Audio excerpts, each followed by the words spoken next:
Hello everyone. RPSC grade first के document verification के मेरे पर्सनल एक्सपीरियंस के अकॉर्डिंग वहाँ सीन ये है कि पहले आओ पहले पाओ। 9 बजे आप कंफर्म वहाँ पहुँच जाइए, क्योंकि वहाँ बहुत जल्दी एंट्री देते हैं और उसके बाद जो पहले पहुंचा उस पर्सन को वो जो टोकन है वो टोकन पहले मिलता है और वो आपसे पहले डीवी करवा पाएंगे। वहाँ सीरियल नंबर से कोई लेना देना नहीं है।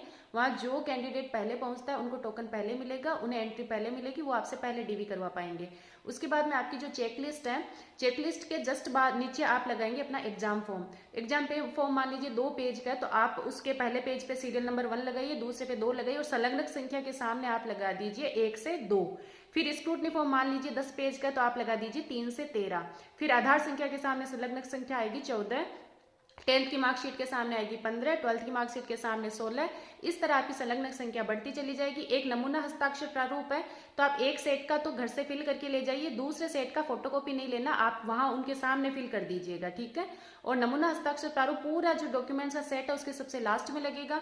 संतान संबंधी स्व घोषणा पत्र वो A4 साइज के पेपर पे आपको प्रिंट आउट निकाल के फिल करके पेन से गजेटेड ऑफिसर की सील साइन करवाने, 50 रुपीज के एफिडेविट पे उसे नहीं बनवाना है। शैक्षणिक और प्रशैक्षणिक योग्यता का प्रमाण पत्र है तो वहां वो जो मेंबर्स थे चेक करने वाले वो कुछ कुछ कैंडिडेट से कह रहे थे कि आप वो हमें A4 साइज के व्हाइट पेपर पे निकाल के दीजिए प्रिंट आउट। तो आप पहले से प्रिंट आउट निकाल के ले जाइए कि मैं आपका नाम पुत्र श्री पुत्री श्री जो भी आप हो, है ना, और वो पूरा कि भाई मेरे सभी दस्तावेज असली है, कोई जाली नहीं है, इस तरह का आप प्रिंट करवा के अपने साथ रखिए। आपको कहें तो आप डॉक्यूमेंट के सेट में ऐड कीजिएगा, अदरवाइज मुझसे नहीं कहा था तो मेरे 50 रुपीज के एफिडेविट से ही वो काम चला था। कुछ को कहा था तो उन्होंने 50 रुपीज के एफिडेविट के अलावा A4 साइज के पेपर पे भी प्रिंट निकाल के और उनको पेश किया था, ठीक है। पोकर से आप टैग वहां मिलेगा या घर से लेकर चले जाइए, आप उसको धागे से अच्छे से बाइंडिंग करनी है, बांध के उनको अवेलेबल करवाना है। उनका बिहेवियर काफी सॉफ्ट है, अपने राजस्थानी में बात करे तो ऐसे लग ही नहीं रहा था कि कोई डीवी हो रहा है, जैसे फ्रेंड सर्किल में बैठे रहते वैसे आसानी से सारा काम हुआ था। आपको आवेदन पत्र से लेके नमूना हस्ताक्षर प्रारूप तक लास्ट तक आपको आपके साइन करने हैं सारे पेजेस पे, और आपके फोटोज आपको ले जाने, सारे फोटोज पे क्रॉस सिग्नेचर करने, ठीक है।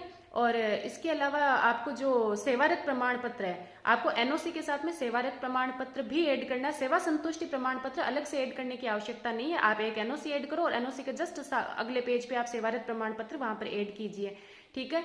आपका जो कास्ट सर्टिफिकेट है, आपने एग्जाम फॉर्म की लास्ट डेट थी 4 दिसंबर 2024, तो 3 दिसंबर 2023 से 4 दिसंबर 2024 एक साल तक का आपका कास्ट सर्टिफिकेट है, तो अलग से कोई एफिडेविट की नीड नहीं है, इस अदरवाइज आपको एफिडेविट भी लगाना पड़ेगा, ठीक है। ये मेरा पर्सनल एक्सपीरियंस है। ओके, वहाँ कैंटीन है, वहाँ चाय पानी नाश्ते सब एक वाजिब रेट पे अवेलेबल है, स्टैंप एफिडेविट फोटोकॉपी ये सारी सुविधा भी है, ठीक है। कोई इशू नहीं होगा, लेकिन आप अपने डॉक्यूमेंट पहले से रेडी करके ले जाइए, वो में ज्यादा सहूलियत होगी। और पहले आओ पहले